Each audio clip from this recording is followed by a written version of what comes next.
അദ്ദേഹത്തിൻ്റെ ഒരു വമ്പൻ ചോദ്യം എന്താ അറിയോ? ഇതൊക്കെ ഒന്ന് കാണിച്ചു തന്നെ എന്തിനാ വെച്ചാൽ മതവിധികളെ സംബന്ധിച്ച് അല്ലെങ്കിൽ മതകാര്യങ്ങളെ സംബന്ധിച്ച് ഇവർക്കൊക്കെ ഇത്ര ധാരണയുള്ളൂ എന്ന് നമ്മളൊക്കെ ഒന്ന് അറിയണം.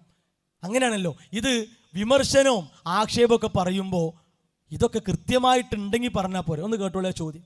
കൂട്ടരെ, ശിർക്കായൊരു കാര്യം, വസീലത്തു ശിർക്കായൊരു കാര്യം, ഹറാമായൊരു കാര്യം, ഈ മൂന്നെണ്ണമായിരുന്നാലും പരലോകത്ത് സ്വർഗത്തുക്കോ നരകത്തുക്കോ ഇത് പറയും. ഇതെന്റെ ചോദ്യമാണ്. ഇതിന് മറുപടി പറയണം മൂസാ സ്വലാഹിക്കാര. ഒന്നുകിൽ അത് ശിർക്കാണ്, അല്ലെങ്കിൽ അത് വസീലത്തു ശിർക്കാണ്, അല്ലെങ്കിൽ അതോ ഹറാമാണ്. ഈ മൂന്ന് കാര്യം ഒരാളിൽ സംഭവിച്ചാൽ, ദുർബലമായ ഹദീസിന്റെ അടിസ്ഥാനത്തിലാണ് കാര്യമൊക്കെ, അത് എടുക്കാൻ തന്നെ അല്ല ഹുസൈൻ സൽഫി പറഞ്ഞ പോലെ. പക്ഷെ നിങ്ങളത് കൊണ്ടു നടക്കുന്നുണ്ടെങ്കിൽ നിങ്ങളുടെ വാദം ശിർക്കോ വസീലത്തു ശിർക്കോ ഹറാമോ ആണ്. ഈ മൂന്ന് കാര്യങ്ങൾ ഒരാളുടെ ജീവിതത്തിൽ സംഭവിച്ചാൽ അയാൾ സ്വർഗത്തുക്കോ നരകത്തുക്കോ? ഒന്ന് ആലോചിച്ച്. വലിയ ചോദ്യമാണ്. സ്വർഗത്തിക്കോ നരകത്തിക്കോ ആക്കുന്ന പണിയാണോ നമ്മളത്? ഒന്ന് അല്ല. രണ്ട്, നമ്മളെ വാദാണോ നമ്മളെ വിധിയാണോ ഇത്? അല്ല. ഇപ്പോ ജാബിർ റഹ്മാനി സാഹിബ് ഇവിടെ പറഞ്ഞത് എന്താ?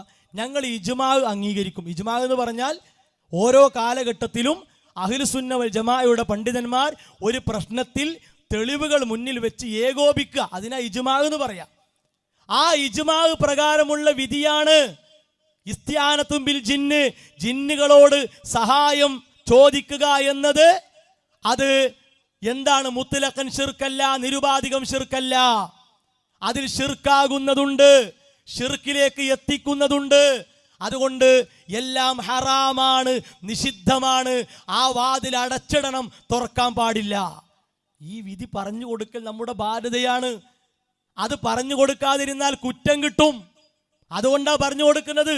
എന്നിട്ട് ചോദിക്കുക, ഷിർക്ക് ഹറാമ് വസീലത്ത് ഷിർക്ക്, ഇയാൾ സ്വർഗത്തിലോ നരകത്തിലോ? അങ്ങനെയാണെങ്കിൽ കള്ളുകൂടി എടുക്കുക നമുക്ക്, അല്ലേ? കള്ള് ഹറാമാന്നുള്ളത് ഇപ്പോൾ ഉറപ്പല്ലേ? ആണല്ലോ, കള്ള് ഹറാമാണ്. ശരി, കള്ള് ശറാക്കൽ ഷിർക്കാണ്. കള്ളങ്ങനെ ഹറാമൊന്നുമല്ല, അതൊക്കെ ഹലാലാണ് എന്ന് പറഞ്ഞാൽ അത് ഷിർക്കായി. കാരണം നിയമം വെക്കാൻ അധികാരം അള്ളാഹ്ക്കാണ്. അള്ളാഹ് അല്ലാത്ത ഒരാൾ കയറി നിയമം വെച്ചാൽ അത് ഷിർക്കായി. ഈ പുകവലി, പൊടിപടലങ്ങൾ, ലഹരി വസ്തുക്കൾ ഇതൊക്കെ ഉപയോഗിക്കൽ കള്ളുകുടിയിലേക്കുള്ള വസീലയാണ്. ശരി, ബഹുമാനായ ജാബിർ റഹ്മാനി, നിങ്ങളൊന്ന് പറയും, ഹറാമ്, ഷിർക്ക്, വസീലത്തു ഇല ഹറാമ്, ഇത് ഒരാളിൽ സംഭവിച്ചാൽ അയാൾ നരകത്തിലാണോ സ്വർഗത്തിലാണോ? നിങ്ങൾ പറയും. എന്താ ഇതിനൊക്കെ നമ്മൾ പറയാ?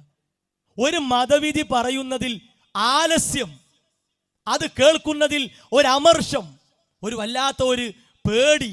ആ പേടി കൊണ്ട് ഇങ്ങനത്തെ ചോദ്യങ്ങളൊന്നും ചോദിച്ച് നിങ്ങളെപ്പോലത്തെ ആളുകൾ പോകരുത്. അത്ര പിന്നെ ഒരു ബലമില്ലാത്ത, ഒന്നിനും പറ്റാത്തൊരു ചോദ്യം ചോദിക്കരുത്. അള്ളാഹിൻ്റെ ദീനിൻ്റെ വിധിയാണ്. ആ വിധി പറയുന്നതിൽ അൽഹംദുലില്ലാ വിസ്ഡം ഇസ്ലാമിക് ഓർഗനൈസേഷൻ ആരും പേടില്ല. കാരണം അത് പ്രമാണമാണ്. പ്രമാണം പറയണമല്ലോ, അത് പൂഴ്ത്തി വെക്കാനോ മറച്ചു വെക്കാനോ